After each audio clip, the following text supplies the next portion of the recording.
একটু দুঃসময় আসলে পালাই চলে যায়, তাদের দেবিদ্বারের আঘাত তাদেরকে আঘাত করে না।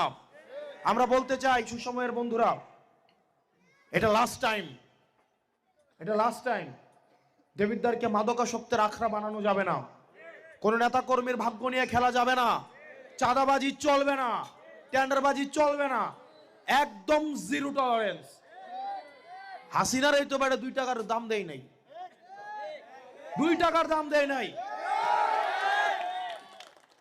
যদি আপনি সত্যের পক্ষে থাকেন, আপনি যদি ন্যায়ের পক্ষে থাকেন, কেউ না কেউ আপনার পক্ষে অবশ্যই দাঁড়াবে।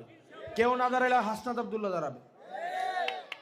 চাঁদাবাজদের বিরুদ্ধে লড়াই করার জন্য নির্বাচন প্রয়োজন হয় না। আমরা এই কথা বলবো না যে নির্বাচনে জিতলে চাঁদাবাজি নির্মূল হবে। এটা আমাদের একটা কন্টিনিউয়াস ফাইট, এটা অব্যাহত থাকবে। এটার জন্য রাজনীতি করা লাগে না। আমি দেবিদ্বারের বাসিন্দা হিসেবে এটার বিরুদ্ধে আমৃত্যু যুদ্ধ ঘোষণা করলাম।